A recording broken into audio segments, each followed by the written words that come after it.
Hola, ¿qué tal? Buenas tardes con todos. Bienvenidos a nuestro canal de Psicología Organizacional. Mi nombre es Joyce Méndez y el día de hoy vamos a hablar sobre un tema muy conocido titulado Estrés en las organizaciones. Pero antes de dar inicio, me gustaría preguntarles a todos ustedes, ¿conocen por qué existe el estrés dentro de las organizaciones? ¿Alguna vez les ha pasado algo parecido? Podrían dejar su respuesta acá abajito en los comentarios y las vamos a estar leyendo. Ahora sí, vamos a dar inicio. Estrés y estrés laboral. En primer lugar, ¿de qué trata el estrés? La Organización Mundial de la Salud señala el estrés como una respuesta general que tiene el organismo ante cualquier estímulo estresor o cualquier situación estresante. Este concepto se utiliza de varias maneras y en distintos ámbitos. Hoy en día, muchas personas, o bueno, todo el mundo, escucha hablar sobre estar estresados o sobre el estrés. Pues esto se trata de una situación o conjunto de situaciones que el aparato psíquico no puede asimilar y entonces lo registra como un malestar o como un estado de alerta.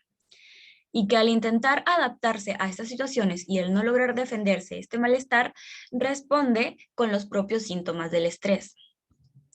¿Y qué será el estrés laboral? El concepto de estrés laboral es definido como la respuesta fisiológica, psicológica y de comportamiento de un individuo que intenta adaptarse y ajustarse a presiones internas y externas dentro del contexto laboral, es decir, en sus empresas, en sus organizaciones, en sus trabajos, en sus actividades laborales. El estrés, como todas las cosas, cuenta con unas fases y son tres. En primera tenemos la reacción de alarma. Aquí el organismo se defiende, de un estímulo estresante mediante la alteración al nivel del sistema nervioso con las típicas manifestaciones de sequedad de boca, pupilas dilatadas, sudoración, tensión muscular, taquicardia, aumento de la frecuencia respiratoria, aumento de la tensión de la presión arterial, aumento de la síntesis de glucosa, se eleva el azúcar. A nivel del sistema endocrino se dan alteraciones en el hipotálamo, en la hipófisis y las glándulas suprarrenales, secretando una mayor cantidad de hormonas como la adrenalina, la noradrenalina. Entonces, la reacción de alarma, en palabras generales, se va a manifestar en uno cuando uno recién está sintiendo la presencia de una situación extraña, la cual no podemos manejar. El sentido de alerta, el sentido de alarma. Es el primer punto. En segundo lugar, tenemos la fase del estado de resistencia. Esta se da cuando el organismo no ha tenido tiempo suficiente para enfrentarse a la amenaza de agentes lesivos, ya sean físicos, químicos, biológicos, sociales. Entonces tiende a proseguir su adaptación de manera progresiva. Disminuye su capacidad de respuesta debido a la fatiga y suele haber un equilibrio entre el medio interno y externo de la persona. El organismo de esta manera puede resistir mucho tiempo el estrés, en caso contrario, se avanza a la segunda fase. Es decir, el ser humano, al estar en estado de alerta en un primer momento, va a tratar, como sea, de adaptarse a la nueva situación a la que se está enfrentando. Y va a poner un estado de resistencia. Es decir, va a aguantar, va a aguantar, va a aguantar hasta que pueda adaptarse a la nueva situación que le está generando estrés, hasta que le pueda hallar una solución. En caso no le halle la solución, vamos a la tercera etapa, la fase de agotamiento. He aquí, siendo que la energía de la adaptación es limitada, cuando la situación de estrés es persistente o adquiere más intensidad, se puede llegar a sobrepasar la capacidad de resistencia. El organismo entra en un estado de deterioro con la pérdida importante de las capacidades, ya sean fisiológicas, y se reducen a las capacidades de interrelación con el medio, llegando a las alteraciones psicosomáticas, es decir, un dolor de cabeza, un dolor o quizá la agitación, estar constantemente nervioso, puede repercutir en una enfermedad ya sea gástrica, por ejemplo, ¿no?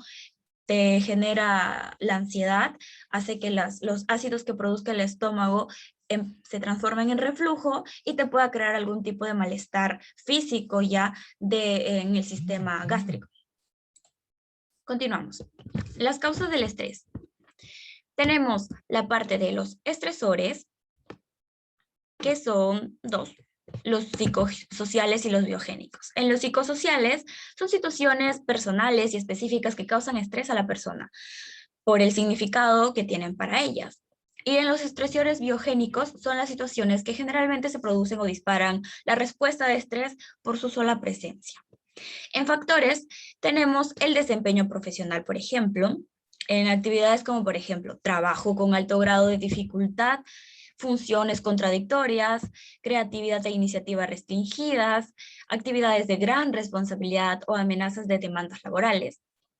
En administración puede ser situaciones de un liderazgo inadecuado, inadecuada delegación de responsabilidades, relacionadas con, relaciones laborales ambivalentes, manipulación del mismo trabajador, de su empleador también, la falta de reconocimiento de sus logros, etc., etc., etc.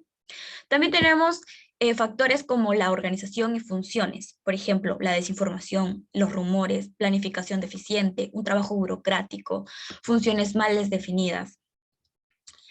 En las actividades, por ejemplo, situaciones de cargas laborales excesivas, espacio físico restringido, espacio físico constante, un ambiente laboral conflictivo, trabajo conflictivo, menosprecio del trabajador. Eso también va dentro del clima del trabajo. Y finalmente las empresariales. La política inestable de la empresa, falta de soporte jurídico, sueldos ineficientes, etcétera, etcétera, etcétera. Muy bien. Entonces, ¿qué consecuencias va a generar el estrés en nosotros? A nivel fisiológico, puede generar situaciones como episodios de taquicardia, aumento de tensión arterial, sudoración, alteraciones del ritmo respiratorio, aumento de la tensión muscular, entre otras cosas. Consecuencias a nivel cognitivo, como la sensación de preocupación, indecisión, bajo nivel de concentración, desorientación, mal humor, hipersensibilidad a la crítica y los sentimientos de falta de control.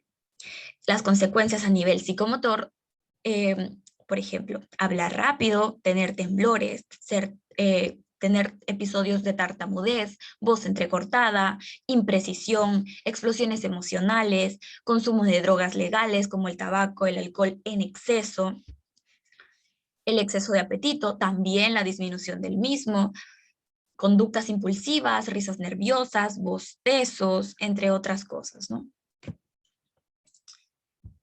¿Cuáles podrían ser posibles alternativas de solución? ¿No?